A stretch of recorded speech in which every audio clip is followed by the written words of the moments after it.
সবাইকে স্বাগত জানিয়ে শুরু করছি চ্যানেল 9 এর সাপ্তাহিক নিয়মিত স্বাস্থ্য বিষয়ক অনুষ্ঠান ডক্টরস পয়েন্টে।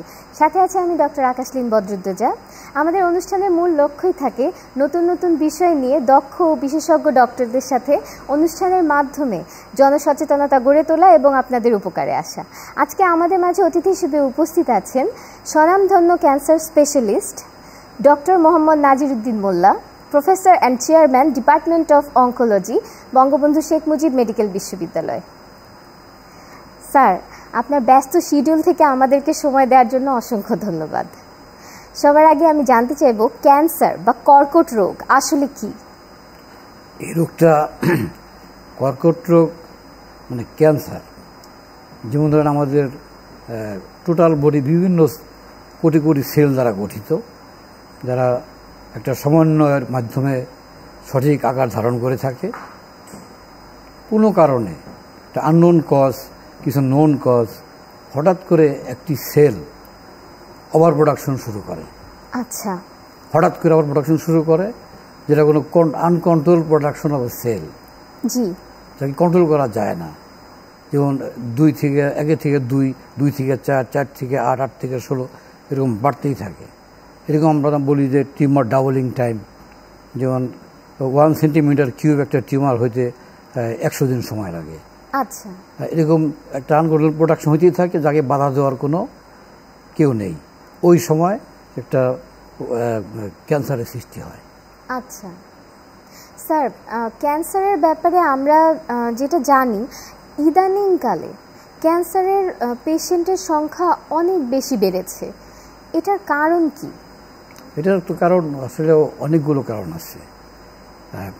প্রধান একটা কারণ হলো আমাদের দেশের যে আমরা যে খাদ্য খাই, সেই খাদ্যের মধ্যে ভেজাল। আচ্ছা, এটা প্রধান কারণ। আরেকটা কারণ হলো আমাদের ছেলেমেয়েদের বা আমাদেরও খাদ্যাভ্যাসের পরিবর্তন হয়েছে। আমরা ফাস্টফুডের দিকে সবাই আকৃষ্ট হয়ে পড়েছি, যার ভিতরে হাজার হাজার ধরনের ক্যান্সারাস সাবস্টেন্স থাকে। আচ্ছা, তারপরে আপনার আরেকটি কারণ হলো যে আমাদের যে পরিবেশ, এই পরিবেশ দূষণ, এই বাতাসের ভিতরে হাজার হাজার ধরনের ক্যান্সারাস সাবস্টেন্স রয়েছে। আজ পলিউশনটা অনেক বৃদ্ধি পেয়েছে, সারা পৃথিবীতে বৃদ্ধি পেয়েছে, বিশেষ করে আমাদের ঢাকা শহরে মারাত্মক আকার ধারণ করেছে।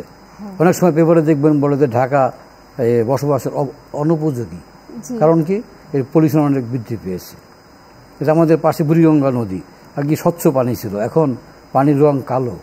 আচ্ছা, এই সমস্ত কারণে এনভায়রনমেন্টাল কজ, যার মাধ্যমে আমরা নিঃশ্বাস প্রশ্বাসের মাধ্যমে আমরা গ্রহণ করছি, ওইটা ভিতরে গিয়ে ক্যান্সারের সৃষ্টি করছে।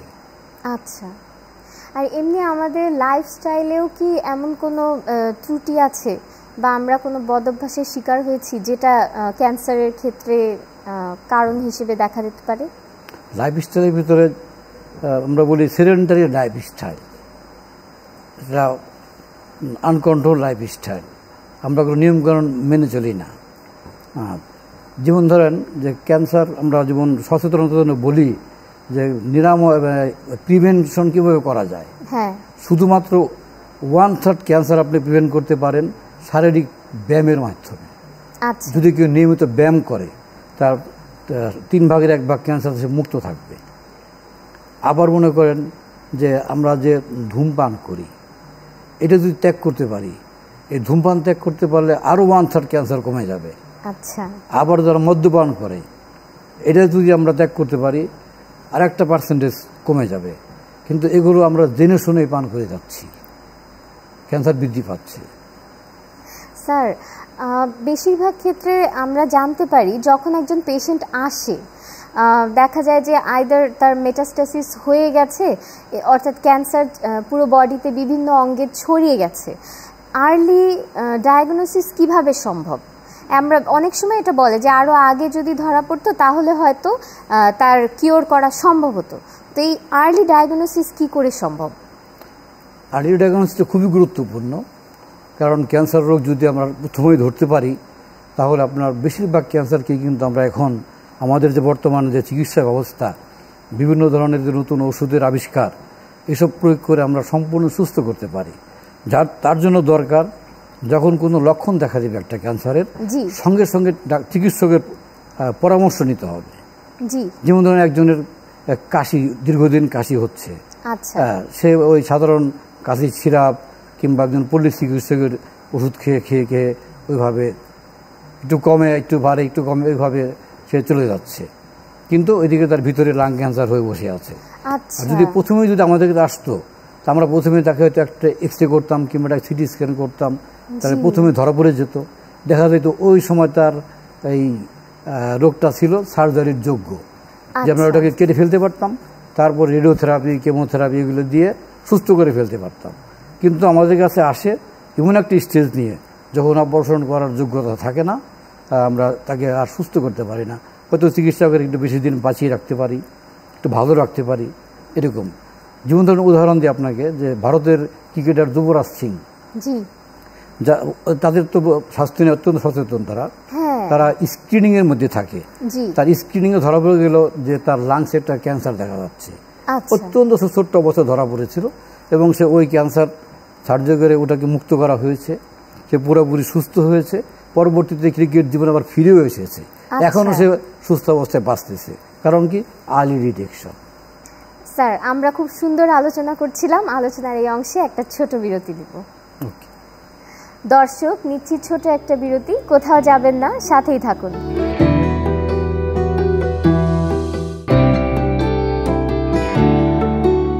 দর্শক, ফিরে এলাম ছোট একটা বিরতির পর। সাথে থাকার জন্য ধন্যবাদ। আলোচনা করছিলাম ক্যান্সার স্পেশালিস্ট, চেয়ারম্যান ও প্রফেসর ডক্টর মোহাম্মদ নাজিরউদ্দিন মোল্লা স্যারের সাথে। চলে যাচ্ছি সরাসরি স্যারের কাছে।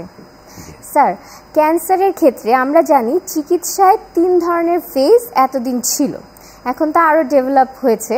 তো সার্জিক্যাল, কেমোথেরাপি, রেডিওথেরাপি। এক্ষেত্রে আমি যেটা জানতে চাইবো যে কেমোথেরাপিকে আমরা জানি যে সেটা কি সার্জারির সাথে রেডিওথেরাপির সাথে সাইমালটেনিয়াসলি দেওয়া যায়, নাকি কেমোথেরাপি আমরা আলাদা করে দেই, বা আর কি কি ধরনের নতুন টেকনিক এসছে এই ব্যাপারে একটু বলবেন। আমরা বলি যে ক্যান্সারের বিরুদ্ধে যুদ্ধ করতে আমাদের যে উইপনগুলো আছে, মানে অস্ত্র, প্রধান অস্ত্রটা কিন্তু সার্জারি। জি, আর্লি ডিটেকশন হলে আমরা সার্জারি করে ওটাকে রিমুভ করে ফেলবো, সুস্থ হয়ে যাবে। যদি কিছু অংশ থেকে যায়, তার জন্য আমরা পরবর্তী অস্ত্র আমাদের কেমোথেরাপি অথবা রেডিওথেরাপি, অথবা কেমোথেরাপি রেডিওথেরাপি একসঙ্গে ইউজ করা যায়। আচ্ছা, একসঙ্গে আমরা যেমন ধরেন একটা রুগীকে রেডিওথেরাপি দিব 5 সপ্তাহ কিংবা 6 সপ্তাহ, ওই আমরা সপ্তাহের মাঝখানে একদিন করে কেমোথেরাপি দিয়ে দিই, সেটাকে বলা হয় কনকারেন্ট কেমো রেডিওথেরাপি। আর এখন নতুন আসছে আপনার টার্গেটেড থেরাপি, আর রিসেন্ট যেটা আসছে সেটা হলো ইমিউনোথেরাপি। আচ্ছা, তো স্যার আমরা কি থ্রোট ক্যান্সার বা খাদ্যনালী ইসোফেগাসের ক্যান্সারের ক্ষেত্রে সার্জারি করতে পারি, নাকি এটা কেমোথেরাপি দিয়ে সারানো সম্ভব সার্জারি না করিয়েই? এটা হচ্ছে কি আপনার খাদ্যনালী মানে ইসোফেগাস, এটার আবার পার্ট আছে, 3টা পার্ট আমরা ভাগ করি। যেমন ধরেন একটা হলো আপার part, middle third, lower third. আপার পার্ট তো গলার দিকেই থাকে, এই ল্যারিংসের এখান থেকে শুরু হয়। তা উপরের দিকে যখন থাকে তখন ওই জায়গায় আপনার সার্জারি করা যায় না, না, জটিল জায়গা। আর মিডিল থার্ডে অপারেশন করা যায়, আর লোয়ার থার্ডে যে জায়গায় স্টোমাকে ওপেন করে ওটা অপারেশন করা যায়। স্যার, এমনি কেমোথেরাপির ব্যাপারে আমরা যেটা জানি, সে সুস্থ সেলগুলোকেও সম্ভবত মেরে ফেলে, তো এটা জনগণের ধারণা এমন। তো এক্ষেত্রে একটা ভীতিকর প্রশ্ন অনেকেরই থাকে যে কেমোথেরাপি চলাকালীন পেশেন্ট কি বেডে মারা যেতে পারে? সেটা অন্য কথা।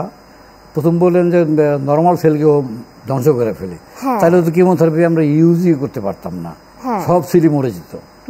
ক্যান্সার সেলের সাথে আর নর্মাল সেলের সাথে ডিফারেন্স আছে। ক্যান্সার সেল থাকে দুর্বল, আর নর্মাল সেল থাকে স্টেবল, স্ট্রং, যাদের সহ্য ক্ষমতা বেশি। আমরা ক্যান্সার সেল যখন কেমোথেরাপি ইউজ করি কিংবা রেডিওথেরাপি ইউজ করি, ক্যান্সার সেল এবং নর্মাল সেল দুইটাকে ইনজুরি করে। ক্যান্সার সেল রিকভার করতে পারে না, আর নর্মাল সেল উইদিন 6 আওয়ার্স এরা রিকভার করে আবার আগের জায়গায় চলে আসে, সুস্থ হয়ে যায়। সেজন্য আপনারা দেখবেন রেডিওথেরাপি আমরা যখন দেই তখন ওই আজকে দিলাম, আবার একটা বড় একটা টাইম গ্যাপ দিয়ে আবার পরের দিন দেওয়া হয়, আবার মাঝখানে 2 দিন গ্যাপ দেওয়া হয় সপ্তাহে। ওই গ্যাপ কারণ কি? ওই সময়টার ভিতরে নর্মাল সেলগুলো রিকভার করে যায়। আচ্ছা, সেই জন্য স্যার বিভিন্ন উন্নত দেশে উন্নত চিকিৎসা ব্যবস্থায় আমরা জানতে পারি যে রোবট দিয়ে সার্জারি করা হয়ে থাকে। তো আমাদের একটু বলবেন যে আমাদের দেশে কি এটা শুরু হয়েছে? আবার রোবট সার্জারির বেনিফিটগুলো কি? আসলে রোবট সার্জারির আগে আমি আপনাকে বলতে চাই যে রেডিওথেরাপির একটা রোবোটিক সার্জারি আছে। আচ্ছা, রেডিয়েশন দ্বারা, জি, যেটাকে বলা হয় সাইবার নাইফ। সাইবার নাইফ এটা এক ধরনের রেডিয়েশন মেশিন, যার একটা রোবোটিক হ্যান্ড থাকে, এরকম ছোট্ট একটা হ্যান্ড থাকবে। হ্যাঁ, আর ওই রোবোটিক হ্যান্ডটা কন্ট্রোল করে একটা সেন্ট্রাল প্লেস কম্পিউটার। আচ্ছা, আর কম্পিউটার কন্ট্রোল করে ওখানে দুইটা এক্স-রে ক্যামেরা থাকে। জি, ওই ক্যামেরায় টিউমারটাকে অনবরত লোকালাইজেশন করে, আর ওই কম্পিউটার সেটাকে দেখে ওই হ্যান্ডকে পরিচালনা করে। আচ্ছা, ওই রোবোটিক হ্যান্ডটা 360 ডিগ্রি ঘুরে ঘুরে ওই শুধুমাত্র ওই টিউমারের জায়গাটাকেই রেডিয়েশন দেয়। দেখা যায় আধা ঘন্টায় ওই ভিতরে চিকিৎসার মাধ্যমে একটা রোবোটিক সার্জারি হয়ে যায়। জি, জি, যে সার্জারিটা মোর দেন ওপেন সার্জারি। ওকে, কেটে সার্জারি করলে যে ক্যান্সারটা ভালো হবে তার চেয়ে বেশি কাজ করে ওই রোবোটিক রেডিয়েশন সার্জারি। আচ্ছা, এটাকে সাইবারনাপ বলা হয়। রেডিও সার্জারি আমাদের কাটতে হবে না, অজ্ঞান করতে হবে না, রক্তপাত হবে না, কিন্তু সার্জারি হয়ে যাবে, টিউমার ভ্যানিশ হয়ে যাবে, রোগী সুস্থ হয়ে যাবে। কিন্তু ওই মেশিনের দাম অনেক, আমাদের দেশে নেই। আর আরেকটা যেটা বললেন যে রোবোটিক সার্জারি, যেটা কেটে অপারেশন করে নিজে রোবট দ্বারা করা হয়, সেটা আমাদের দেশে এখনও নেই।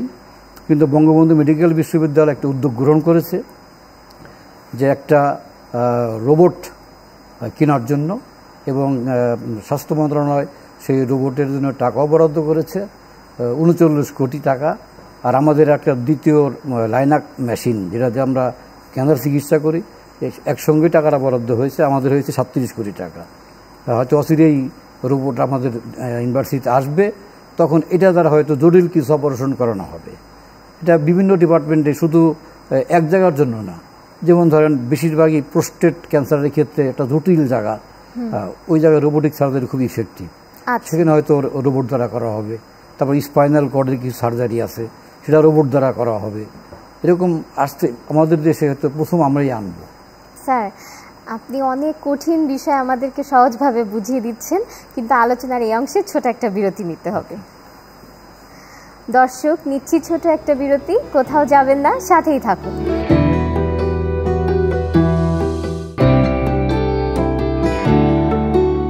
দর্শক, ফিরে এলাম ছোট একটা বিরতির পর। সাথে থাকার জন্য ধন্যবাদ।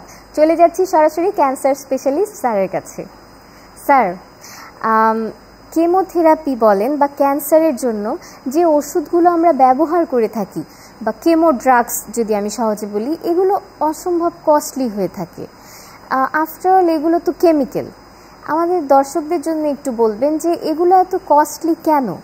আর আসলে কি অদূর ভবিষ্যতে এরকম কোনো সম্ভাবনা কি আছে যে যারা এই ধরনের পেশেন্ট যাদের ফ্যামিলিতে আছে তারা একটু সুলভ মূল্যে এই ড্রাগগুলো পেতে পারে? জি, আপনি একটা গুরুত্বপূর্ণ প্রশ্ন করেছেন। যে আমি নিজেও খুবই এটা নিয়ে মাঝে মাঝে মন খারাপই করি, যে অনেক রুগী যখন শুনে কেমোর দামটা এত, তখন বলে যে স্যার আমাদের এত টাকা নেই, আমরা তো পারবো না। তখন বিভিন্নভাবে সরকারি কিছু ফান্ড, আমাদের প্রধানমন্ত্রী কিছু ফান্ড, এগুলো দিয়ে আমরা চেষ্টা করি, সেটা অপতুল। সেজন্য কেমোথেরাপির আমাদের দেশে দাম বেশি হওয়ার কারণ, আমাদের দেশে কোনো কাঁচামাল তৈরি হয় না, র ম্যাটেরিয়াল, যেটা ইউরোপ থেকে, আমেরিকা থেকে, রাশিয়া থেকে আমদানি করতে হয়। আচ্ছা, আমার ভাগ্য হয়েছিল, আমি একবার একটা প্ল্যান্ট, যেটা আপনার একটা গুরুত্বপূর্ণ ওষুধ ক্যান্সারের জন্য, প্যাক্রিটেক্সেল, ইটালির মিলানে, ওটার ইন্ডিয়ানার নাম একটা ফ্যাক্টরি, সেখানে গিয়েছিলাম, দেখে এসেছি, যেখান থেকে বাংলাদেশে ম্যাটেরিয়ালটা, মানে কাঁচামালটা, কনসেন্ট্রেটটা ওখান থেকে আমদানি করে। আচ্ছা, আমদানি করে বাংলাদেশে সেটাকে প্রসেসিং করে তৈরি করে মাত্র, যার জন্য দামটা অনেক বেশি, কারণ কাঁচামালটা অনেক দাম পড়ে। আচ্ছা, কারণ তারা তো রিসার্চ প্রোডাক্ট। যেমন ধরেন আমাদের দেশে একটা ছিল টেক্সোটিয়ার নামে একটা ওষুধ ছিল, প্রথম যখন আসলো, আমি তখন 1994 প্রথম ডেল্টাতে চাকরি শুরু করি, তখন ওই ওষুধটা আসে, তার 1 বছর পরেই, তখন প্রায় 1 লাখ 1.5 লাখ টাকা খরচ হইতো একটা দিতে। সেই ওষুধের দাম কিন্তু যখন বাংলাদেশ সেটাকে এনে প্রসেসিং করে প্রোডাকশন শুরু করলো, এখন তাদের দাম ওটা 27-28 হাজারে নেমে এসেছে। আর বাংলাদেশের বিভিন্ন কোম্পানি ওটাকে 8,000, 9,000, 10,000 টাকা এখন দিচ্ছে। কারণ ওরা যদিও কাঁচামাল প্রোডাকশন করতে পারতেছে না, কিন্তু প্রসেসিং, প্যাকেজিং এখানে হচ্ছে দামটা কমে গেছে। আর যদি কাঁচামাল তৈরি করতে পারে তাহলে এর দাম 1/3 নেমে আসবে। আমাদের উপদেশ সরকারের কাছে, আমাদের একটা দাবি যে আমাদের দেশের বিভিন্ন কোম্পানিকে এই কাঁচামাল উৎপাদনের জন্য উৎসাহিত করতে হবে। আর যতদিন এটা না হবে ততদিনের আমাদের সবারই দাবি, যেটা অনেক দেশে চালু আছে, যে এই ক্যান্সারের ওষুধগুলো ক্রয়ের জন্য সরকার যেন ভর্তুকি দেয়। ভর্তুকি দিলে ইন্ডিয়ায় তো আপনার ক্যান্সার রোগীদের জন্য প্লেন ভাড়া অর্ধেক, ট্রেন ভাড়া মনে মুক্ত, ওষুধ যেগুলো খুবই গুরুত্বপূর্ণ তৈরি করতে পারে নাই, ওরা প্রথম ঘোষণা করে এটা জনগুরুত্বপূর্ণ, সব ওষুধ কিনে ফেলে, কিনে বাজারে কম দামে ছেড়ে দেয়। যেমন ধরুন হার্টের স্টেন্ট আছে না, আমাদের তো 1 লাখ 1.5 লাখ টাকা লাগে একটা করতে, ওরা ওটাকে বলছে কি এটা জনগুরুত্বপূর্ণ, সমস্ত স্টেন্ট সরকার কিনে ফেলে, কিনে সাপ্লাই দিয়ে দেয় মার্কেটে। এখন একটা স্টেন্ট করতে ভারতে লাগে 5,000 টাকা, আমাদের লাগতেছে 1 লাখ 1.5 লাখ 2 লাখও অনেক জায়গায় নিয়ে নেয়। স্যার, ক্যান্সারের ক্ষেত্রে আমরা যেটা প্রায় শুনে থাকি যে ট্রিটমেন্টের পর আবার ক্যান্সার রিঅকার করে, অনেক ক্ষেত্রে অনেক ধরনের ক্যান্সার, অন্ত্রের ক্যান্সার বিশেষ করে রিঅকার করে। তো সেক্ষেত্রে একজন পেশেন্ট যখন আসলে একটা ব্যয়বহুল খরচের মাধ্যমে চিকিৎসা করে সে মোটামুটি সুস্থ হয়ে ফিরে আসলো, তখন তার কি ধরনের কেয়ার নেওয়া উচিত যাতে করে সে এই ধরনের ঘটনা প্রিভেন্ট করতে পারে? বা আদৌ কি এটা তার ভুলের কারণেই আবার ডেভেলপ করে, নাকি এটা আসলে ভুলের কারণ না? মনে করেন যে এই ক্যান্সার এত ডেঞ্জারাস কেন? কারণ ক্যান্সার রোগটা এক জায়গায় বসে থাকে না, সে জায়গায় জায়গায় ছড়িয়ে যায়, মেটাস্ট্যাসিস যাকে আপনি বললেন প্রথমেই। এই রোগটা মনে করেন যে আমি এখানে একটা ছোট ক্যান্সার পেয়েছি, এটা খুব ভালো করে আমি চিকিৎসা করলাম, সুস্থ করে ফেললাম, কিন্তু এর আগেই একটা সেল এখান থেকে আমার ব্রেনে যায় বসে আছে।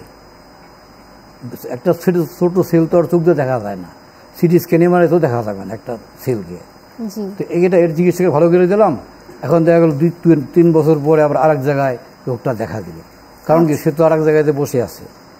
যেমন ব্রেনে গিয়ে বসে থাকলে ব্রেনকে বলা হয় সেন্সরি সাইট। সেন্সরি সাইট বাংলা হলো আপনার অভয়ারণ্য আছে না, ক্যান্সারের জন্য অভয়ারণ্য। কারণ এর ভিতরে আপনার কেমোথেরাপি ড্রাগ, বেশিরভাগ ড্রাগ প্রবেশ করতে পারে না। ব্রেন এমনভাবে প্রোটেকশন আল্লাহ করে দিয়েছে যার ভিতরে অনেক কিছু ঢুকতে পারে না। একটা ব্লাড ব্রেন ব্যারিয়ার একটা বলে একটা শব্দ আছে, যেটা ব্রেনকে কভার করে থাকে, ওটা ভেদ করে কেমো ড্রাগ ঢুকতে পারে না, এই জন্য সেলটা মারতে পারে না। লাং ক্যান্সারটা আপনি সুস্থ হইল, কিন্তু ব্রেনে যেটা রয়ে গেছে ওটা তো সুস্থ হইল না, ওখানে আবার দেখা দিল। এরকম অনেক জায়গায় এরকম আছে যে জায়গায় গিয়ে হাড়ের ভিতরে গিয়ে বসে থাকে, পরে সেটা দেখা দেয়। আর আমাদের দেশে একটা অসুবিধা হলো কি, যতক্ষণ পর্যন্ত খুবই সমস্যা না পড়ে ততক্ষণ পর্যন্ত ডাক্তারের কাছে আসে না।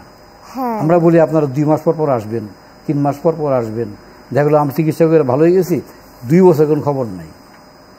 আমার এক রুগী, আশ্চর্য ব্যাপার, আমার 4টে রুগী আছে এখন যারা স্টোমাক ক্যান্সার, যেগুলো ভালো হয় না। 4 রুগী আজকে, একজন 10 বছর, একজন 11 বছর, একজন 12 বছর।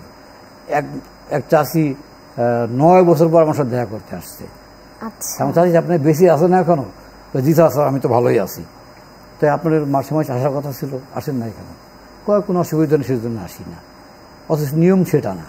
সে যদি নিয়ম করে যদি আসে, রেগুলার ক্লোজ ফলো আপে থাকে, যদি আবার দেখা যায় রোগটা, আমরা কিন্তু সহজে তাকে আবার ধ্বংস করতে পারি, সুস্থ করতে পারি। কিন্তু যখন দেখা যায় যে সে তার গাফিলতির কারণে জিনিসটা লিভারে চলে গেছে, তখন আমাদের তেমন কিছু করার থাকে না। স্যার, আপনি আপনার চেয়ার থেকে যদি আমাদের দর্শকদের জন্য একটা মেসেজ দেন, যে মেসেজটা ধরেন আমরা কিভাবে লাইফস্টাইল মডিফিকেশনের মাধ্যমে ক্যান্সার রোগ থেকে প্রতিকার পেতে পারি। প্রথমে আমাদের সবাইকে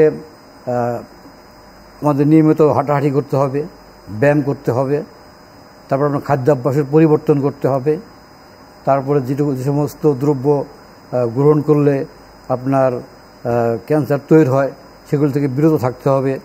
উদাহরণস্বরূপ ধূমপান ত্যাগ করতে হবে, মদ্যপান ত্যাগ করতে হবে, অতিরিক্ত ফ্যাট জাতীয় জিনিস খাওয়া যাবে না, আর আঁশযুক্ত খাবার বেশি খেতে হবে, আর হলো আপনার এই পরিবেশ, যেমন ধরেন দুপুর আমরা বলি অ্যারাউন্ড দ্য সোলার নুন 1 আওয়ার, 11টা থেকে 1টা, এই সময়টা সূর্যের যে আল্ট্রাভায়োলেট পৃথিবীতে সবচেয়ে বেশি থাকে। এই সময়টা আমরা যেন বাইরে কম বের হই, আর যদি বের হইও যেন আমরা সান স্ক্রিন ইউজ করি, তাহলে আমরা অনেক ধরনের ক্যান্সার থেকে বেঁচে যাব। একটা জরিপে বেরিয়ে আসছে যে আজ থেকে 50 বছর পরে শতকরা 73% মানুষের ক্যান্সার থাকবে। কি ভয়াবহ একটা অবস্থা তৈরি হবে। ওখান থেকে বাঁচতে হলে আমি বললাম শুধু ব্যায়ামের মাধ্যমে 1/3 প্রিভেন্ট করা যাবে। ধূমপান মদ্যপান ত্যাগ করে আমরা আরও 1/3 থেকে মুক্ত পাবো। এই সমস্তগুলো আমাদের এগিয়ে আসতে হবে। আর পরিবেশটাকে সুন্দর রাখার জন্য সরকারকে উদ্যোগ নিতে হবে, পলিউশন কমানোর জন্য সরকারকেই উদ্যোগ নিতে হবে। আপনাকে আমাকে সবাইকেই এই পরিবেশটাকে ভালোবাসতে হবে, দেশটাকে ভালোবাসতে হবে, গাছগুলোকে আরও বেশি বেশি করে বাঁচতে দিতে হবে, তাদের কেটে ধ্বংস করা যাবে না। গাছ না কাটলে হয়তো এই যে মাঝখানে আমরা যে গরমে ভুগলাম, এই গরমটা হয়তো লাগতো না। স্যার, আপনাকে অসংখ্য ধন্যবাদ আপনার ব্যস্ত শিডিউল থেকে চ্যানেল 9কে সময় দেওয়ার জন্য। আপনাকেও অনেক ধন্যবাদ। দর্শক, এই ছিল আজকের আয়োজন। আশা করছি cancer specialist doctor Mohammad Naziruddin মোল্লা স্যারের সাথে আজকের এই আয়োজনে আপনারা উপকৃত হয়েছেন। আগামী পর্বে আবারও দেখা হবে নতুন কোনো অতিথিকে নিয়ে, নতুন কোনো বিষয় নিয়ে। সে পর্যন্ত সুস্থ থাকুন, ভালো থাকুন আর চোখ রাখুন চ্যানেল 9-এর পর্দায়।